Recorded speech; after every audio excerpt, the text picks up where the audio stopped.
Hi friends, welcome to my channel. Today I'm going to share my one of the experience which I came across in my working employment or the new business startup. You must having that any kind of a plan, either if you are working with an existing company or if you have any idea about start the new business. So then I would give that some suggestion that we need to work out the detailed project study. So then you can have that the business idea, whether it is executable or the location is right or the financial backup is right, those things we can able to decide based on this video which you can learn to it. So when you talk about a new business, so we should have that the idea of the business. So idea means we should have that based on our experience or based on some of the parents or relative guidance. We should decide upon that which business is suitable for us, and if it is a suitable, then we need to analyze the business. Then we should have that the goal for the business. So another 3 years where I am going to stand, and 5 years, then down the line 10 years where I am going to stand, and what is that long term goal which I need to have it for the standing the business in high profile. So then we need to see that what kind of a financial resource and how much you have, or how much the support system will help us, and how much bank support system will help us to have that strong financial condition. Then we need to arrive at the startup cost. So how much the cost will come for each and everything. For example, if you are putting up a facility, buying a land or renting the land, so what kind of size is required, and based on that what is the rent or what is the cost of the land which you need to purchase, and then layout planning, and then machine building, then tooling, picturing, everything we should have that startup cost. Then we should decide upon the location, so which location is perfectly suitable for the particular business, and then we should do that some market study, what is the potentiality of the particular component business opportunity. We need to identify that I am doing that some of the business, then what kind of competitive companies are there or any field is there. So that and all we need to investigate or analyze it. Once that is done, then you can go with if you are deciding that okay, this is the right business, this is the right location, and we are strong enough to go with the finance, and then immediately you can start working on that the development and marketing plan. Once you made that the marketing plan, then we need to do that practical establishment of the organization. So when you talk about, you should decide upon that any kind of accountant is okay, or any particular CA or a legal advisory part which you need to select. Then we should decide upon based on our financial strength and foreseeing marketing strategy or business strategy. We should decide upon that whether we will go with a partnership firm or a proprietorship itself.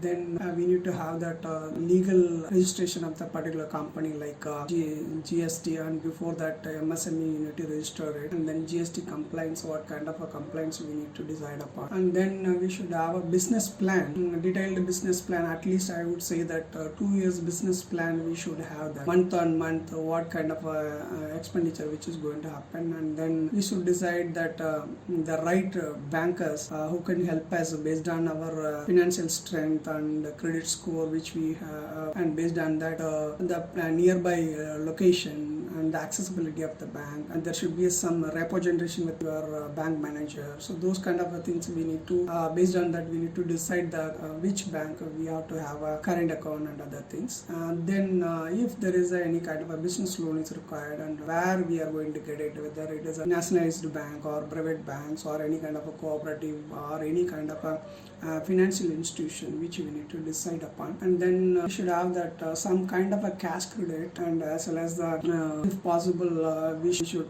have that cash flow in hand. Any kind of a business, there may be a last but not least that any kind of a insurance which we need to have it for the plant or any kind of machine damages and everything, emergency purpose. So once this is done, I think we are going to see that some of the detailing about each of the points which we discussed in this video. I'll just move on. For this example, for this business I taken it is like automotive component manufacturing business in automotive component and India. So there are major automotive hubs in India is like west, north, east, south, and in that in north side how many companies are there, and east, west, south how many companies are there. When you see that the largest tractor manufacturer in India, and second largest two-wheeler manufacturer, and then largest second bus manufacturer, and the fifth largest heavy truck manufacturer, sixth largest car makers, and eighth largest commercial vehicle. So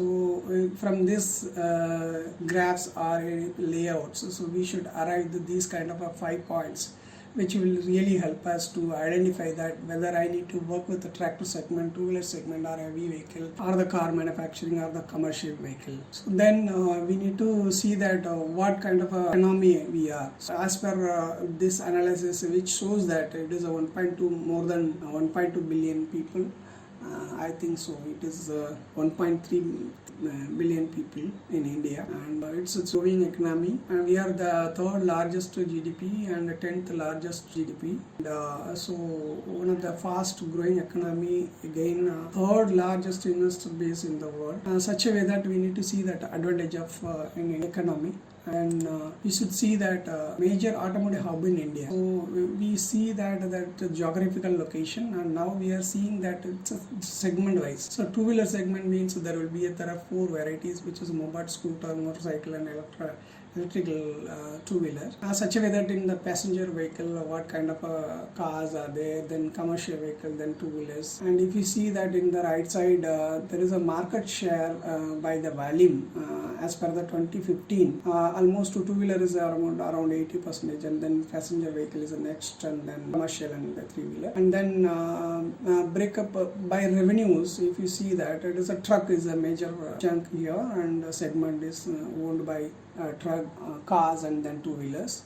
So then commercial vehicle, in here it shows that the trend year on year, how much it is units, so which is around 6.98 lakhs unit in 2015-16. We have manufactured and supplied to that, and then tractor segment, if you see here, 5,70,000, and then two-wheeler it's more than 19 lakh 7. If you see that two-wheeler and three-wheelers, which almost in 15-16, as per this data, almost 19 crore 7 lakh 64,000 vehicles are manufactured, and construction vehicles are almost 56,000 units. And further moving down, see that what is the auto component, because the business which we are talking about, it is auto component manufacturing business. In this condition, and what is that country wise where we are located. For example, if you see that as per the 2013 production statistics, China is the first, and then India is the 7th largest manufacturer. And in the major product range in auto component industries are engine parts, drive, transmission and steering parts, suspension, body chassis and electrical parts, then spark ignition and other plastic accessories. As per the 2014 data, production volume, so engine parts, then it is coming in driveline parts. So in this, as per the slide, which we can arrive some idea is we can work with the engine parts, which is the most required numbers in India. Then we should see that okay, when you are deciding that engine component, then auto component, then we need to see that who are the players in India. So if you see, majorly all over the world, there are 5-6 players only playing the major role. For example, Tata. So Tata is an Indian brand, and they have bought Jaguar, and then they are marketing in India also. And there is a Fiat, and then again Fiat is connecting with the GM, and GM there is a spread out of, there are so many companies are lying in. And then Volkswagen, then Ford is the biggest player, and then Toyota Japan is the biggest player, and BMW and Daimler and Renault Nissan. So what you can see in this PPT, there are interlinked with every auto component manufacturer or any kind of vehicle manufacturer. They have internal links each other. For example, Fiat will share the design technology to the Maruti, and Maruti will produce some of the technology and then transfer into the vehicle. Such a way that there is an interlink in automotive industries. And then summary, if you see turnover wise, and then growth rate, and export growth rate, then import growth rate, then investment point of view, automotive. So all are, you can see that in crores. So now we have seen till this slide how India, and then how the auto component in the region wise and the location wise, and who is the major player, and in the segment also in engine component how much percentage of increase in country. So now we need to decide upon the planned spread over India. So when you talk about all the Indian brand owners or OEM owners, so how many plants all over the India they have, and how much it is. Like if you talk about Mahindra and Mahindra, they have 7 plants all over India. Then TAFE, tractor manufacturer, then Tata Motors, then Honda two-wheeler, then Ashok Leyland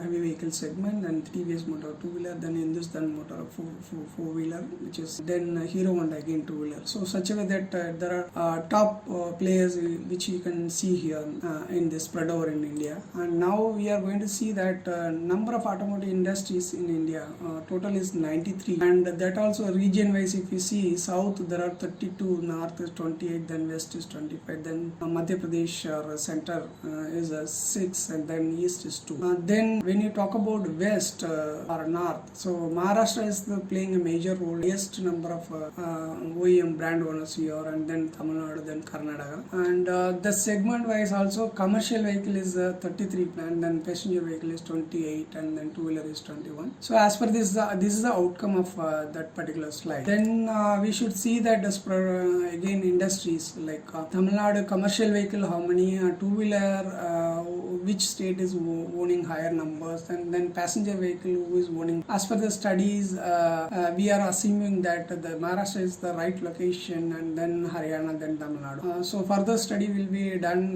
to finalize the customer base or the location base. So east specific in Gujarat more than Maharashtra 18, then commercial vehicle, passenger vehicle, there are 2 different segments. So majorly TML and Jayamada, then Mahindra. So these are 3 OEM brand owners which occupied more in east specific, and then south specific in Andhra there is a Honda, and then Tamil Nadu it's lined up the so many vehicles segments. And when you talk about Tamil Nadu is 18, then Karnataka 9, and Telangana 1, and Andhra Pradesh is 1. And then we need to see in the north specific. If you see that Haryana is the topest, and then Rajasthan, then Uttarakhand. And the growth rate which already we seen that in the previous slide, such a way that some of the detailing, for example, so SCV segment, LCV segment, MCV segment, then heavy commercial vehicle segment, and what are the ranges and how the growth it is. That is explained to here. Once this is done, then we need to do that SWOT analysis is taken into the consideration what is strength and weakness, then opportunity, then threats to start this industries. Then commodity, when you talk about once the engine component we have decided, then based on that we have to decide upon that which commodity. In engine means there are 10 commodities there. So which commodity we should work upon. Like when you talk about commodity opportunity in assemblies, overhead power cylinder. Assemblies are the highest numbers in India. And then overhead power cylinder components 39, black and white 12. In such a way that it's lined up here. And the hardware component is 60. So we have taken a target of components. So for example, this is a new idea since the technology component. So it should not be like it is not a startup company, so we should have that some experience and some financial status or some kind of a heavy investment which is required for this assembly components and overhead power cylinder components. So you see here the final is yes, no, yes. So whatever the yes is there, so which we can choke out and move ahead and to look upon the opportunity to start with. So then when you talk about challenges, so one is the high cost capital is required. Then capacity utilization we should do that full utilization till the time we will be having some operational difficulties. Then infrastructure challenge and cost will be there. Then import higher than the export. Then competing counterfeit parts, then skilled manpower is required, and we should have some R&D competency and ecosystem. And also there will be a infrastructure facility, means road, port, power should be there. These are the challenges challenges which we found out to start the industries. Now these are the broad idea which we have finalized, and based on that move ahead and see that potential commodity and investment required. It is a broad calculation which we have done it, we have find out where and all we saw that target is yes, then we choked out that from that funneling. We came into that assemblies, overhead, hardware and sealing and stamping and iron and aluminum machining. So when we talk about these are the things which are the particular components into it, in assembly what are the components, and then overhead parcel and hardwares. We are seeing that there are some setup costs which may require setting up the business, and then premises, then planned equipment, then operations and startup capital, then results. So as per this, there are rough calculation has been done, and which is coming around 39,93,000 to start any one of the commodity business which we need. From this, so we are seeing that there are some of the challenges. One is a high cost of capital, we need to see it, and then utilization. Once you invested, then the utilization should be proper. For example, if you are installing the projects, you should have that in the 6 months you should complete your PPAPs, and down the line within 3 years time you need to take out the return of investment, and then parallelly 100% capacity utilization you should have that. Otherwise there will be some idling, operation cost will be high, then machine capacity underutilized, and the customer is not picked up the parts, so those things should not be coming. And then infrastructure challenge will be there, and cost. For example, there should be a proper road and port facility, then uninterrupted power is required to have that infrastructure. Port higher than the export. That also one of the difficulties which we need to look into it. The counterpart competency, we should have that. So we should not fight with our competitor by technology or the pricing. So we should have the better technology, better quality and better cost, and then better delivery to the customer to win that business. Then skilled manpower, which is one of the big challenge, and then R&D competency, we should have that. So once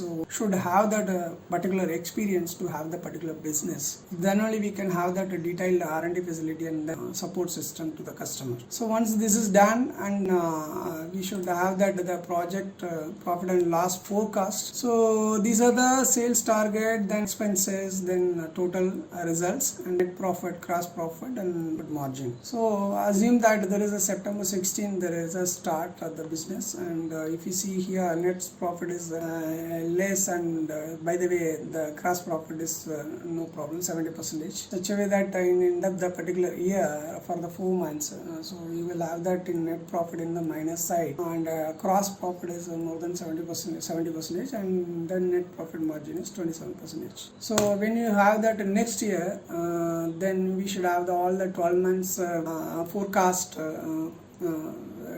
detailed sales and expenses detail, and based on that you should have that after 1.5 years, so net profit of 21 lakhs, and then profit margin of 60%, then 31% of net profit which you can have in place. So this is how we should have that the projects for the new business. When you go for a startup, these are the analysis, these are the findings which you should have that before starting up any kind of a big step for investing any new projects. And simultaneously I will also share that in the next video, which is required for a banking purpose. So once you go for a banking, so they will ask for the project report or memorandum of the company along with MSME registration, then GST registration. So that we will discuss in the next video. Thanks for watching, and if you have any comment on that, please comment on it, and if you subscribe, and we can have that further videos in your inbox.